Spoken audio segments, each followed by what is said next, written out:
Good morning.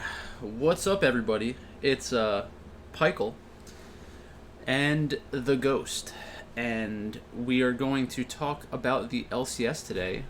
Before we get started, if you want to help support the podcast, make sure to use the code IEDGE IEDGE when you're renewing your theesportsdepartment.com subscription.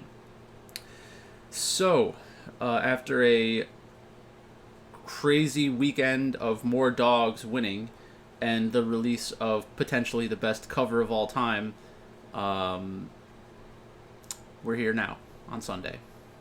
How many of those dogs took a bite out of your bankroll? Ghost. Every single one of them, because after Friday, I jokingly made small bets on every dog and every favorite one. So Hmm. that Thank was a you. very Thank you funny for thing to happen. returning normalcy to the world. Yeah. So that's basically that. Let's talk about the matches for tomorrow. Or today. I guess it's today. Today. Um, Later today. Some would say tomorrow. They would be wrong. So, do your thing. You're up. All right. First game of the slate: Immortals 9-11, CLG 5-15. LCS put up an interesting stat yesterday with all their last five. So if you're looking for recent form, CLG are 1-4. Immortals are 1-4 as well. So both teams not having great recent form, but I assume, Michael, for you, Immortals have looked a little bit better than CLG, so we'll get your take on this one. What are you doing with this matchup? Yeah, Immortals looks a lot better than CLG, especially when they are like doing the pregame introductions and you see Dardoch standing there. That's when they probably look their best. Uh, CLG lost to Cloud9 yesterday, not very surprising. They had an interesting draft. They drafted Kled, which is a good champion overall. Finn plays a lot of Kled. I'm not sure what the Viego Kled matchup is like, but I'm assuming it's good for Kled.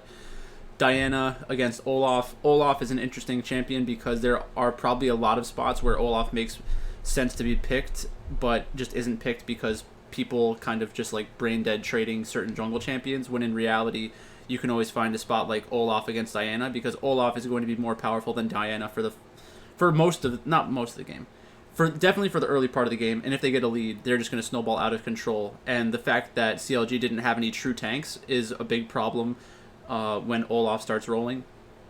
Um, it's funny because like when Olaf is super good, there are two ways to approach it. You either need to make sure that you have tanks so that you can survive long enough, or you need to have a ton of burst damage so you can just kind of kill off Olaf as soon as he uses his ultimate. But it's a very fine line between like containing Olaf and getting run over by Olaf. In the mid lane, we had Syndra against Lucian. On Friday, I think I mentioned that an easy way for people to play around Demonte is by picking something like Lucian and then just, you know, Lucian against Galio, Lucian against Twisted Fate, Lucian against Silas. They're all pretty good matchups for the Lucian, where they can just farm, and assuming like CLG just picks a stupid champion, like a bad champion, completely get run over in the laning phase. So they picked it up for themselves. And then the bot lane, you have Wild Turtle on Callista, which is kind of an insane champion, I think, for me to think about Wild Turtle playing, because Wild Turtle, who already has questionable positioning and like ability to move around the map, has a champion that doesn't even walk normal. It's in a fight. It's like, oh yeah, just jump every time you throw an auto attack. I'm sure that'll go well for Wild Turtle. Spoiler Yeah, alert, the it the doesn't. one champion that locks you into your auto attack. Finishes, yeah. Yeah. It's like a lot of these team compositions are not, they're pretty common nowadays, where you have less and less tanks. Um, and there are ways to exploit that by like having burst champions and stuff like that. Um, but then with Immortals, they had Gwen. They're playing the Kayn, which is a Dardoch special. So I don't know if there's much influence about Dardoch on this, because they were like, it's already a champion that other teams are playing, like Dignitas. Dignitas probably saw him doing it as well, and I'm sure him and Acadian kind of like would discuss that while they were on the same team. Although Dardoch is kind of a head case, maybe he's like me against the world. I'm not helping anyone on my team. Um, Immortals does have a high priority on the Ziggs as well, and I think Ziggs is getting to the point where people are starting to forget why they were picking it in the first place, and this happens a lot in League of Legends where when a play style or a pick first starts, everyone understands what's going on and plays a specific way, and then as time goes on, they just start playing League of Legends again. They're not playing Ziggs, they're playing League of Legends. So it's not as it's going to be worse and worse as lesser teams try to pick it up more often. I really don't think it's a blind pickable champion in the bot lane because you have to make sure you're not going to get dominated in the early game, which is probably less common nowadays. But again, like if I think to myself, what is the Ziggs really going to do in an extended team fight that my team is losing? Like, there's just no comeback. You're giving up a comeback mechanic, I think, or at least the opportunity for one from your AD carry position. So then if we're looking at it lane by lane, I think Finn is better than Revenge. I think that Xerxes and Brox are pretty similar. Brox's peak was higher than... actually, it was very close in terms of their peaks when they were at their high points. Demonte and Insanity. Insanity is probably a little bit better, but it's not that much better. And then Raze and Destiny are better than Wild Turtle and Smoothie at this point. So how can you play around that? If Immortals play something like Ziggs again, I don't think that I have much confidence in them being able to easily beat CLG. So I do prefer the Immortals side, but not by a lot. I think this is a spot where you can feel pretty good about playing CLG. They're only plus 130. What do you think? Am I completely insane for wanting to play CLG tomorrow? Not entirely, but I wouldn't feel good about clicking on CLG player names, I guess. Yeah, and that's the beauty of League of Legends DFS. Exactly. So that's it. I think that Immortals will probably win this game. If they pick Ziggs, I like their chances to win less. Because that seems like something that CLG could exploit through early and mid game, just like Insanity. Because that's really not Insanity the player, Insanity as in like Chaos. That's really what Ziggs has a lot of difficulty with. When you have champions with high mobility, it becomes more difficult to hit skill shots. And then when you're like flying all over the map, you can just continuously attack the Ziggs because they're really just trying to wave clear for the most part until you get your 2 items finished. That's basically it. Yeah, basically with every kind of combination today, if you did believe in CLG, you can pretty much fit them with anyone. So if you do believe in the counter logic gaming today, and maybe they fixed some things behind the scenes in the last couple days, then yeah, I think CLG is a good spot because they'll come in low owned. Mm-hmm. Move on to our second game of the slate. We have TSM 13-7 versus Team Liquid 11-9. The recent form for TSM, they're 2-3 of their last 5, and Team Liquid are 3-2.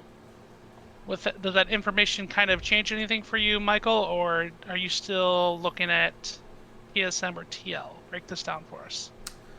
So, in TSM's last 5, I feel like they threw away at least one game. They threw away their game against FlyQuest, and I think they threw away a game last weekend as well, where they had a lead and then just lost a team fight and then instantly lost the game.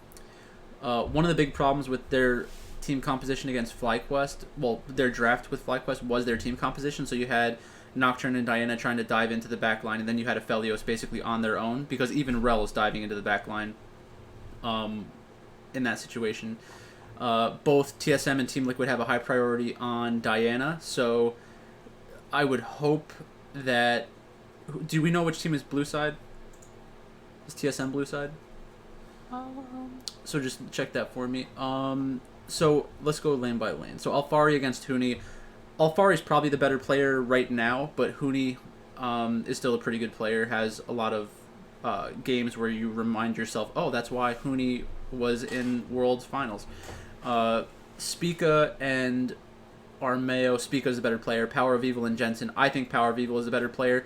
Somebody on the desk yesterday was saying that Jensen was like the best mid laner in the league, right? Or was he saying that in that game he looked like the best mid laner in the league? That's kind of insane to me. Like, Jensen's definitely not the best mid laner in the league. Power of Evil is certainly better. Abadage is certainly better. Uh, and I'm sure I'm forgetting some other players as well. Perks is definitely better, of course. Perks, number one in my heart. Oh yeah, Perks is amazing. Yeah, and then Tactical and Core JJ against Lost and Sword Art. I do think that Tactical and Core JJ have an advantage in the bot lane over Lost and Sword Art. There are a lot of spots where just they don't look good, and they actually did mention this during the cast yesterday. They were saying that Lost is like going to be left alone pretty often because Sword Art, one of the Sword Art's best things is being able to roam around the map. The reason why this worked out with Suning is because Huan Feng is like just a better player than Lost, so he can basically deal with whatever the enemy team is doing, play back, and not get murdered constantly. I think I like TSM here because Aurelia seems like a champion that TSM should be able to pull off. So you have to play. You have to basically pick ban around the Diana. You have to pick ban around Nocturne. You probably have to play around the Ziggs as well. I don't know if Team Liquid is a team that's going to play Ziggs very often. And then Power of Evil has an expansive champion pool. So I kind of do just prefer the TSM side. I think that going into the season, most people thought Team Liquid was better than TSM. I forget if I had my power rankings out and which one I had higher. But I'm pretty sure I had TSM higher. Because I had Cloud9 and then the block of TSM 100 Thieves, Team Liquid. But I was higher on TSM, I think. Okay. TSM they will have side selection, and they are on red last game, very first week of the season. Yeah, so they'll probably pick blue side. That does make me like TSM a little bit more as well. There are just so many champions that it's funny because when when this season started, you had like two champions that everybody was really focused on in the Gwen and Viego, and then Diana kind of came in and has become a very important champion. Xin Zhao's a very important champion. Nocturne's a very important champion. But it's funny how like they all fit together because they're puzzle pieces that don't fit every team composition, but teams draft them as if they do fit every team composition, which is just a mistake that happens, kind of all the time. That's basically it. I do prefer the TSM side here, especially with side selection. The draft is going to be super important in this game because when you have teams that are similar in talent level, you need every edge that you can get. So I would say probably prefer the TSM side. The one problem is that TSM on blue side has had some of the worst drafts. This is when they do that like triple flex, wow, we're so smart, oh no, we just got counterpicked in every single lane. That's kind of their go-to when they're blue side. So against CLG on blue side, they went Renekton Lee Sin, lost. Against Golden Guardians, they went Renekton Lee Sin Kaisa, and they won. And then against 100 Thieves, they had Viego. They banned Lee Sin. That was just a loss to 100 Thieves. You can't really blame draft for that. 100 Thieves is pretty good. So that's basically it. All right. Moving on to our next game of the slate, we have Dignitas 8-12 versus EG 13-7 for the summer split. Dignitas last 5, they're 2-3, while EG are 4-1. I know Michael has a pretty big bias against Dignitas for their past crimes against Dardoch, but maybe he'll feel different when Dignitas take on Evil Geniuses. Nope. Break this one down for us. I will not feel different. Evil Geniuses is just a much better team. So Impact is better than Fake God. Svenskeren and Acadian are pretty similar, but Svenskeren's better. Jizuke is better than Yasui. Danny and Ignar are much better than Neo and Afromu. So in order for Evil Geniuses to really have like big losing chances in this game, they would have to put together a horrible draft, like an extremely bad draft. But I think after the Syndra situation that we had the other day, I don't think they're going to go back to that. So that decreases the number of times that they have like this insanely bad draft. Dignitas has placed a high priority on Kayn and Ziggs, so you have to draft with that in mind, but you don't necessarily have to pivot off of what you typically do in an Evil Geniuses draft. You might want to ban the Kayn, let them pick Ziggs, and then counter it. So, seems like an easy spot for Evil Geniuses. I'm not afraid of the number of underdogs that have been winning. All right, moving on to our next game, we have FlyQuest 7-13 versus 100 Thieves 15-5. This one might be a bit more interesting since FlyQuest's last 5 they're 4-1, where 100 Thieves are 2-3 in their last 5 games. Are you trusting recent form here, or are 100 Thieves just that much better of a team? I think 100 Thieves is just that much better. FlyQuest has been interesting in a lot of their games, but like I said, they should have lost that match to TSM, and then they ended up losing yesterday to Evil Geniuses, so I think they're showing that they're not really that good against teams that, well, they're not as good. They're not going to be consistently good against the better teams. So the fact that they beat C9 in a very close match, yes, that's cool, but you're not going to do that every time that you get into that coin flip situation. FlyQuest against CLG, they could be better than CLG, I guess. And then FlyQuest against Immortals, like, again, you're beating a middle of the table team, not a top team. And then the TSM threw that game away. So, like, if that game went differently, then you could still have that narrative of, like, you know, they're just not as talented as these top teams, and it's going to be very difficult for them to win. Because both of those games were close. So, obviously, they can keep games close. But I just don't trust them to convert those leads often. So, I also don't really trust them to get an early game lead against 100 Thieves. 100 Thieves against Dignitas, they lost. They drafted for more of a late game team composition. They had Lucian, they had Aphelios, they drafted Tom Kench support, which was kind of weird. I don't think it's really that much of a problem, because like he could be an interesting dive champion. I was playing it in ARAM last night, and it's kind of shocking how far his W goes now. So if you can catch the other team off guard, that's kind of nice. But that's that. And then against Team Liquid yesterday, they played a good Varus composition.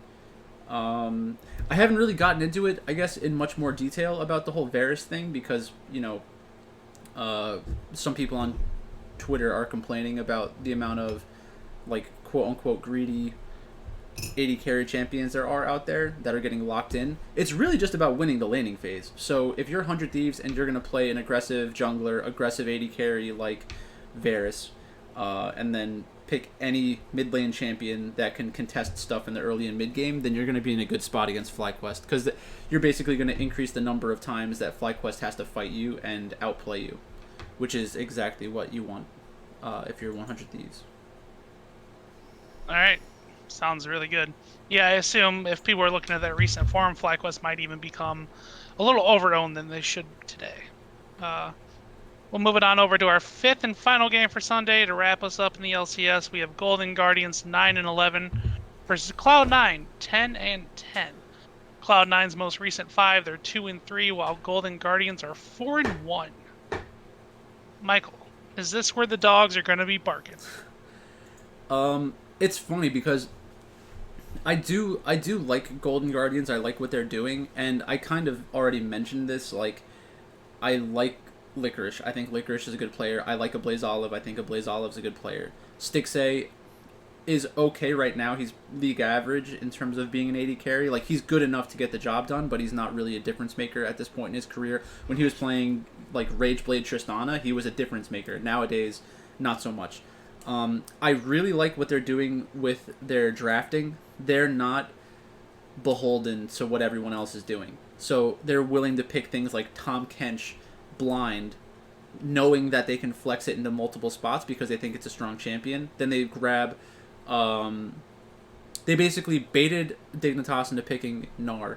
Then they counterpick the Gnar with the Camille. The Camille gets shit on in the laning phase somehow. But then Tom Kench was the true carry all along. So the fact that they have this kind of team composition already set up where they can like have three champions that are diving, have Sivir who can also support the other like melee champions on her team with her ultimate. Just a very fun team composition.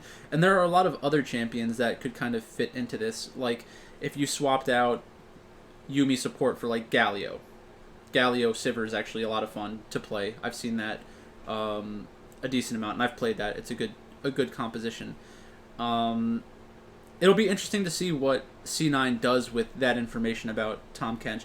It's just you're not gonna it's not gonna be easy to have like a go-to drafting strategy against Golden Guardians because they have different playstyles they're willing to go to. I still just believe in talent in general, so I want to be on the Cloud9 side, but I wouldn't be surprised if Golden Guardians won through the draft, which I think is most people's take on this situation. So you really need to decide, are you going to get some Golden Guardians into your lineups or just go full C9? It should be a very bloody match, so I think that's where C9 is. This is probably a great spot for C9. People don't trust them. People probably trust Golden Guardians more than they trust C9. Yesterday, Golden Guardians was like 40% owned in the Big Field GPP. I know it's up against Dignitas, so that changes things, but I think a lot of that ownership is gonna remain. So I would expect them to still be roughly 20% owned because it's still a good matchup in terms of fantasy scoring. So I would be on this. I'm on the C9 side for my pick. In terms of DFS, I understand why you'd want to play both sides. I think the smart play is just to play C9 and fade Golden Guardians altogether because you can't chase these kinds of good performances from a team that will deservedly be in the middle or bottom of the table. With that being said, I hope that Golden Guardians can build off of this because Blaze Olive is showing that he has a diverse champion pool. Let me check how old he is. 98. So he's 6 years younger than me, so 23. It sucks because TSM drafted him after in like the first draft, right? He was like the number 1 overall pick. Yeah.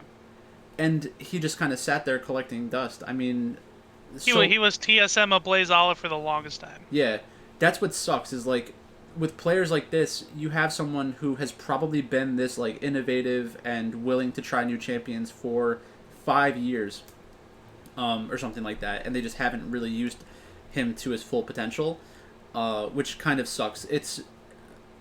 What do you think about the LCS in terms of like size? Do you think that they should be a bigger league or like? I feel like if they had a Western league and an Eastern league, and you had like 20 teams, it'd be a lot easier for players to like develop because there are so many more Dannys out there. Not saying that they're like as good as Danny or that they would be competitive on the world stage like I think Danny would be able to do, but like when you bring in those young players, you're increasing the range. Well, you're kind of increasing the range of outcomes. Like if they have 1 or 2 good seasons under their belt, 17, 18, then they can turn into like a real world-class League of Legends player. Yeah, I can see the case you're making for it, but my problem is that if these 10 teams now that are in the league can't figure this out with the LCS and the range they're kind of given with NALCS, I would figure that with 20 spots or more, they should be able to find these players, right?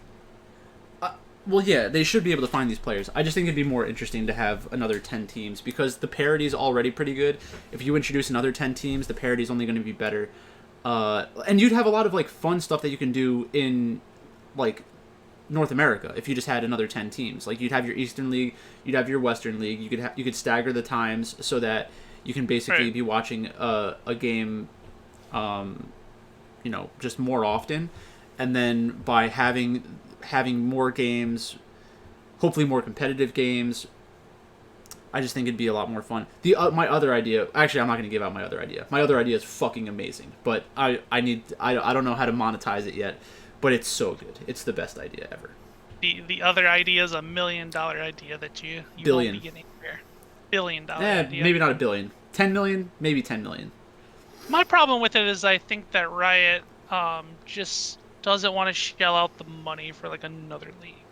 I don't think they really have to though. Like if you with the kinds of people who are interested in League of Legends now, if you told a group of investors like, listen, we're going to make an East Coast league. It's going to be played in Madison Square Garden every single week or every single weekend, or you do like a touring thing where you go up and down the East Coast with all these teams.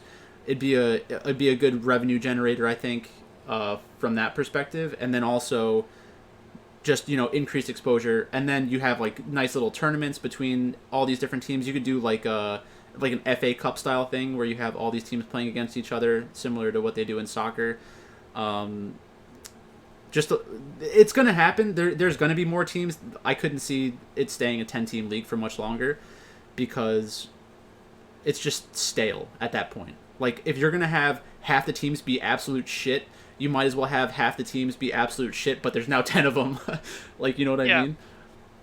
Yeah, I think down the line it could work. I guess we've kind of already seen that theory a little bit with Overwatch League and how they wanted to have home stadiums, and that just did not work out at all. Well, did that not work out because of COVID?